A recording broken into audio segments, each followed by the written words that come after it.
84 में भटक भटक कर है नर तन यह मिलता, नाम के सुमिरण से निश्चय ही आवागमन है मिटता। बोलो जयकारा बोल मेरे श्री गुरु महाराज की जय। बोलिए सांचे दरबार की जय। श्री आनंदपुरवासी भगवान की जय। श्री नगली निवासी भगवान की जय। समस्त भगत जी को जय सच्चिदानंद जी। भगत जी इस चैनल को सब्सक्राइब कीजिए, वीडियो को लाइक कीजिए और वीडियो को ज़्यादा से ज़्यादा गुरुमुखों के पास शेयर कीजिए ताकि यह भक्ति में सत्संग समस्त गुरुमुख जन तक पहुंच सके और आप भी पुण्य के भागी बन सकें। जय सच्चिदानंद भगत जी। शरीर के अंदर निर्मल तीर्थ है। हमारे हुजूर सद्गुरु दाता दीन दयाल ने सभी गुरुमुखों को बताते हुए कहा है, कुदरती उसूल है कि हमेशा इंसान को अपनी निजी चीज के मिलने से सुख और खुशी मिलती है। अपनी और बेगानी चीज में बड़ा भारी अंतर होता है। जो बेगानी चीज है वह चाहे कितने बड़े दर्जे की और कितने बड़े मूल्य की हो तो भी वह आखिर बेगानी है। अगर थोड़े समय के लिए वह बेगानी चीज मिल जावे तो इस बात का भरोसा नहीं कि वह कब छीन ली जाएगी। न ही यह इत्मीनान होता है कि यह चीज अपनी कब बन सकेगी अथवा मैं इससे लाभ उठा सकूंगा, क्योंकि वह आखिर बेगानी चीज ही है। सब जानते हैं कि बेगानी चीज से सुख अथवा आराम नहीं मिल सकता, उसमें खुशी और शांति कहाँ। लेकिन अपनी चीज मिल जाने से और अपनी जगह पर पहुंच जाने से इंसान निश्चिंत रहता है। उसे किसी भी तरह का खटका बाकी नहीं रह जाता। अपने ठिकाने पर हर किसी को सुख और आराम हासिल होता है और अपनी चीज को पाकर खुशी मिलती है। अब विचार इस बात का करना है कि अपनी जगह और अपनी चीज क्या है कि जिसे पाकर पूरा पूरा आराम, खुशी, शांति और सुख मिल सके। बाहरी संसार की जितनी भी चीजें इंसान देखता है वह एक हालत में कभी हरगिज नहीं रह सकती। उनकी हालत हमेशा बदलती रहती है। अगर कोई कहे कि बाहरी संसार की इस रचना में या बाहरी सामानों को पाकर सुख प्राप्त करेगा तो यह उसकी बड़ी गलती है। जिन्हें वह आम तौर पर सुख और खुशी के सामान कहता है, उन सब सुख और खुशी के सामानों को पाकर भी इंसान सुख और खुशी का अनुभव नहीं करता। सब कुछ इच्छा अनुसार मिल जावे तब भी अंदर में सुख और खुशी नहीं होती। इसका कारण क्या है? सोच विचार कर इंसान खुद देखे। इससे यह प्रमाणित होता है कि इंसान को अपनी निजी चीज नहीं मिली, जबकि इच्छा अनुसार सामान वगैरह को पाकर भी अंदर में सुख और खुशी नहीं मिली। तो स्पष्ट है कि इंसान अपनी जगह और अपने ठिकाने पर नहीं है तथा उसे अपनी निजी चीज प्राप्त नहीं हो सकी। अगर निजी वस्तु मिली होती तो फिर सुख और शांति व खुशी से वंचित क्यों रहता? नहीं, असली बात यह है कि ये जितने भी दुनिया के पदार्थ और सामान जीव देखता है, इनमें उसकी निजी वस्तु कुछ भी नहीं है। यही कारण है कि इनके होते हुए भी वह सुख, शांति और आनंद से खाली रहता है। लेकिन अगर कोई इन पदार्थों में सुख और खुशी मानता भी है तो थोड़े समय बाद वह खुशी गम में बदल जाती है। सुख जो था वह दुख की शक्ल में बदल जाता है, अथवा आराम रंज का कारण बन जाता है। यह सब क्या है? एक भारी भ्रम और भूल का चक्र है जिसमें फंसकर जीव दुखी हो रहा है। इसीलिए संत महापुरुष संसार में प्रकट होते हैं। वे जीव को इस भयानक भूल और भ्रम के चक्र से छुड़ाने के लिए आते हैं।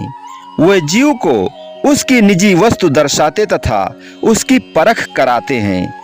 संतों का कहना है कि ए जीव, तू क्या बेगानी चीजों पर खुश हो रहा है? तू तो इनको पाकर दिल में बहुत खुशी मनाता है, मगर थोड़े समय बाद जब वह खुशी गम में बदल जाएगी, तब कहाँ गया वह सुख, कहाँ गई वह खुशी और कहाँ गया वह आनंद?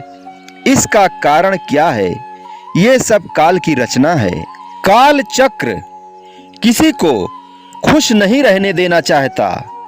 काल और माया ये दोनों जीव के प्रबल शत्रु हैं, मगर खुद जीव इस बात को नहीं जानता।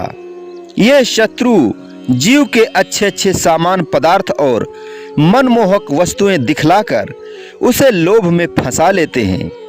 जीव अपनी अज्ञानता के कारण इस लोभ में फंस जाता है। वह इस बात पर खुश होता है कि ये मेरे सामान, ये मेरी जायदाद, ये मेरा कुटुंब परिवार। बस इसी धोखे में और ख्वाहिश के चक्र में जन्म जन्मांतर तक फंसा रहता है। माया के इन सामानों को पाकर जीव खुश हो रहा है। अव्वल तो इसी जिंदगानी का उसका कोई भरोसा नहीं कि कब बने रहेंगे। पल पल में उसकी हालत बदलती है। देखते ही देखते ये माया के पदार्थ हाथों में आते और निकल जाते हैं। धूप छांव की तरह यह कभी ठहर नहीं सकते। फकत छलावा ही छलावा है। अगर कोई यह आशा रखे कि स्थिर रहेंगे, तो यह आशा निराशा का रूप धारण कर लेती है।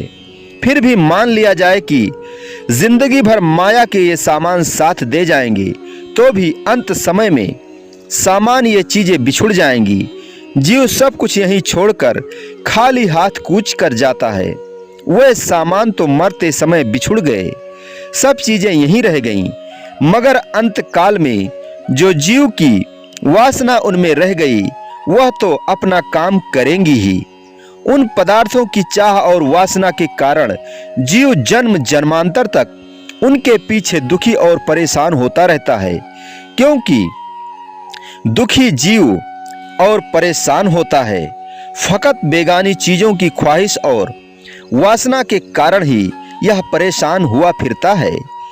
संतों और महापुरुषों को जीव की इस हालत पर दया आती है।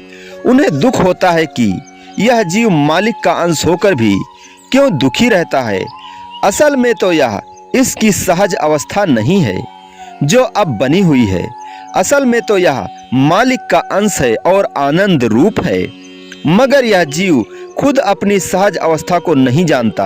वह सत्पुरुषों के वचन पर एकदम से निश्चय नहीं करता, इसी कारण दुखी रहता है।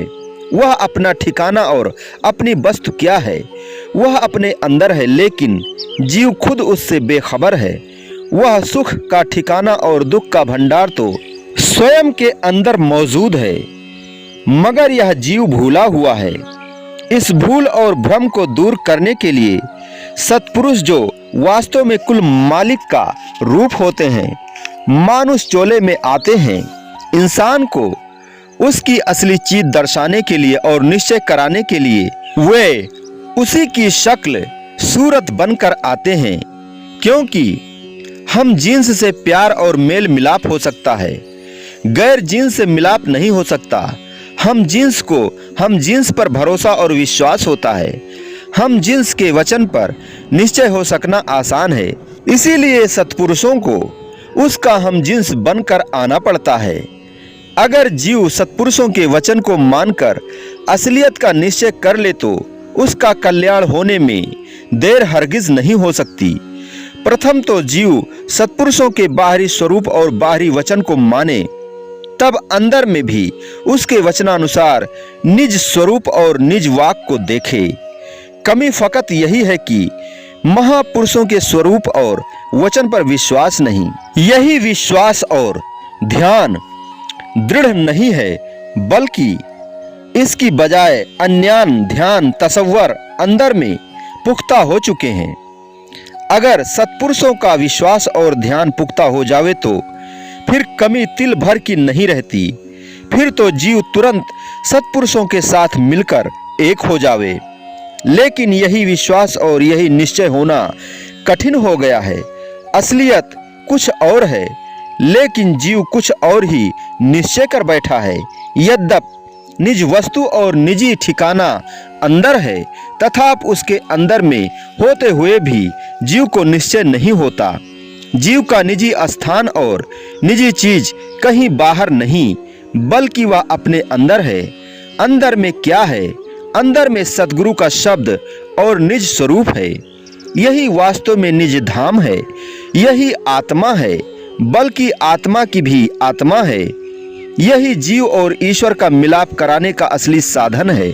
अगर इसे अपना लिया जाए तो जीव मालिक से उसी प्रकार मिल जाए जैसे कि धातु से मिलकर धातु एक रूप बन जाती है। जिस तरह खरे और खोटे सोने की मिसाल है, उसी तरह मालिक और जीव भी हैं। वे दोनों एक धातु हैं, दोनों सोना है, मगर एक में कुछ कदर खोट और मिलावट शामिल है। उसे ताव देकर शुद्ध करने की जरूरत है। मालिक भी सोना और जीव भी सोना। अंतर केवल इतना है कि मालिक तो खरे सोने की मिसाल है और जीव खोटे सोने की तरह है, क्योंकि उसमें मिलावट अथवा खोट शामिल हो गया है। किसी जीव में कम और किसी में अधिक, लेकिन खोट अवश्य है। यदि खोट ना होए तो तुरंत मिलकर एक हो जावे। मगर यही तो कमी है कि जीव रूपी सोने में खोट शामिल है, इसलिए वह खरे सोने में नहीं मिल सकता। अन्यथा वास्तव में दोनों एक रूप हैं। जब तक सूरत में खोट है तो वह सार शब्द से मिले क्यों कर? वे दोनों मिलकर एक जान कैसे होएं? जब खोट जीव से निकलेगा तभी तो जाकर मिलेगा। खरे और खोट का जोड़ नहीं मिल सकता, इसलिए एक जान नहीं हो सकते। माया की मलिनता और खोट जीव के अंदर से निकल जावे तब मालिक के साथ उसका जोड़ मिले। खोट बाकी है, इसीलिए असली और निजी वस्तु नहीं मिल रही है। इसी खोट को दूर करने के लिए ही महापुरुष भजन अभ्यास के द्वारा अथवा सुमिरन ध्यान और सेवा से जीव की सूरत को शुद्ध करते और निज स्वरूप में मिलाने का उपाय करते हैं। इंसान के मन और बुद्धि में दीगर मायावी चीजों ध्यान तसव्वुर बसे हैं। अगर इसकी बजाय सद्गुरु का ध्यान पुख्ता और दृढ़ हो जावे तो एक पल के अंदर उनके निज स्वरूप में मिल सकता है। मगर यही काम जब तक नहीं हो जाता तब तक मिलना असंभव है। फकत यही काम करना है कि इसी के कर लेने से सब कुछ मिल जाएगा। भगवान श्री कृष्ण गीता में अर्जुन से कहते हैं, जब अक्ल और दिल दोनों ही तसव्वुर में लग गए तब तो अपने लक्ष्य मंजिले मकसूद पर जीव को पहुंचा ही जानो। लेकिन इसी अवस्था को पाने के लिए ही तो सब कार्यवाही करने की जरूरत है, अर्थात सब तरफ से ख्यालों को हटाकर फकत मालिक के ध्यान में और सद्गुरु के सार शब्द में लगावे। जब कोई इस पर अमल करे तो मंजिले मकसूद पर पहुंचने में देरी नहीं है। इसीलिए सत्पुरुष जीव को भजन ध्यान और सेवा में लगाते हैं ताकि अंदर से खोट निकले और यह उनसे मिल जावे। बस सत्पुरुष इसी खोट और मिलावट को निकालते हैं, परंतु जीव खोट को नहीं छोड़ना चाहता। वह खोट से चिमटा हुआ है। जब खोट को छोड़े तो मिलकर एक रूप हो जावे। दूसरी सूरत में कैसे मिल सकता है? सत्पुरुष बतलाते हैं कि यह जितनी भी माया की मिलौनी सूरत में आ गई है, यह सब खोट है। यह सब काल की चीजें और काल के सामान हैं। जीव की असली निजी वस्तु तो उसके अंदर में है। अंदर ही मालिक का स्वरूप समाया हुआ है, लेकिन उसकी तरफ ध्यान देने की जरूरत है। सत्पुरुष फरमाते हैं कि ईड़ा पिंगुला और सुखमना तीन बसहि इकठाई, बेड़ी संगम तह पिराग मनु, मजनु करे तिथाई। संतौ तहाँ निरंजनु राम है, गुर गम चीन्हे बिरला कोई। तहाँ निरंजनु रमैया होई, देव सथा ने किया निशाणी। तह बाजे सबद अनहद बाणी, तह चंदुना सूरज पौड़ू ना पाणी। साखी जागी गुरमुख जाड़ी, उपजय ज्ञान दुर्मत छीजे। अमृत रसी गगन तर भीजे, ऐसु कला जो जाने भेऊ। भेटे तासु परम गुरुदेव। अर्थात गुरुवाणी में लिखा हुआ है कि यह शब्द अभ्यास का इशारा है। इससे प्रकट होता है कि इंसान के अंदर में ही प्रयागराज का पवित्र तीर्थ है, जिसमें मन को स्नान कराने से उसकी सब मलिनता और खोट दूर हो जाते हैं। वहां स्नान करने से जब मन शुद्ध हो जाता है तो उसी स्थान पर ही मालिक की ज्योति का दर्शन है। वहां अनहद शब्द की धुन होती है और उसके सुनने से खोटी बुद्धि नष्ट होकर सच्चा ज्ञान प्रकट होता है। वहां आकाश से अमृत रस बरसता है और उसे पीकर सुरत शांत और तृप्त होती है। जो कोई घट के इस भेद को जान लेता है वही परम गुरुदेव का मिलाप हासिल कर लेता है। यह अपने घट के अंदर का प्रयागराज तीर्थ है, जहां गंगा, यमुना और सरस्वती तीनों धाराओं का संगम यानी मिलाप होता है। इसे प्रयाग संगम भी कहते हैं। जिसकी सूरत वहां पहुंचकर स्थिर हुई वह मालिक से मिलकर एक रूप हो गया। तीर्थ तीन प्रकार के हुआ करते हैं। प्रथम सबसे बड़ा तीर्थ तो यही घट का तीर्थ है, जिसका वर्णन ऊपर हुआ है। फिर जिसकी सूरत इस तीर्थ में स्नान करके निर्मल और पवित्र हो, उस पवित्र पुरुष का दर्शन दूसरा तीर्थ है। तथा जिस स्थान पर ऐसे पवित्र पुरुष अर्थात सत्पुरुष निवास करते हैं वह स्थान तीसरा तीर्थ है। दुनिया में जितने भी प्रसिद्ध तीर्थ हैं उनकी महिमा और बड़ाई यही है कि वहां महापुरुषों के चरण पड़े थे, इसीलिए वे स्थान और वे जगह पवित्र मानी जाती हैं। अब सभी गुरुमुखों को इसी घट के तीर्थ में सूरत को ले जाना है। यही तीर्थ स्थान और देवस्थान की निशानी है कि जहां अनहद शब्द की ध्वनि होती है और ज्योति का प्रकाश होता है। जो कोई इसमें सूरत को स्नान करा लेता है उसकी सूरत धोई जाती है, उसमें से माया, मलिनता और खोट निकल जाते हैं। फिर वही निर्मल सूरत मालिक से मिलकर एक रूप हो जाती है। यही जीवन का सच्चा लक्ष्य और ध्येय है, जिसे हम सभी गुरुमुखों को प्राप्त करना है। बोलो जयकारा बोल मेरे श्री गुरु महाराज की जय। बोलिए सांचे दरबार की जय। श्री आनंदपुरवासी भगवान की जय। श्री नगली निवासी भगवान की जय। समस्त भगत जी को जय सच्चिदानंद जी।